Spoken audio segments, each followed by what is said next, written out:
We all want simple answers. People who are considering training in the martial arts want them. People who train in martial arts still want them. And people who teach martial arts often feel obliged to deliver them. Like King Arthur and his Knights of the Round Table, the promise of a Holy Grail is enough to drive different individuals on various journeys.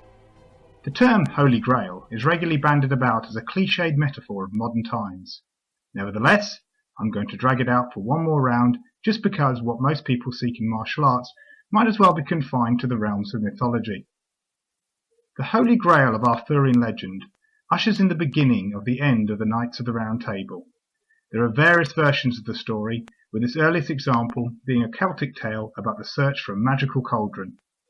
This pagan artifact is later transformed into a symbolic Christian cup of the Eucharist, allegedly first brought to Britain by Joseph of Arimathea in either 37 or 63 CE. These later, far more famous versions of the story put it that this chalice was either used at the Last Supper and/or was used to catch the blood of Christ when the Roman centurion Longinus plunged his lance into the Messiah after his crucifixion. The lance has also formed the basis of its own Grail-like quest legends, with assorted individuals claiming it has come into their possession.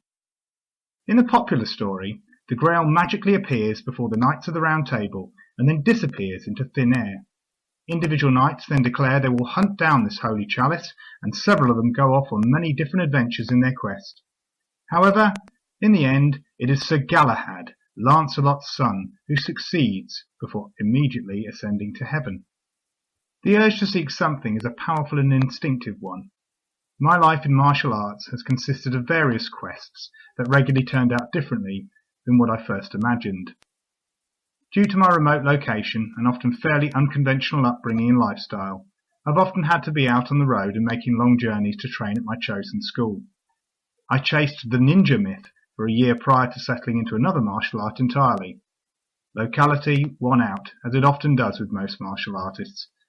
But I understood that as soon as I could legally drive, I would be doing a lot of travelling. After some local tournament success and the lure of my circus heritage, my sights were set on the high-kicking Korean martial arts, and later Chinese wushu, to obtain the theatrical skills needed to put on a martial arts performance.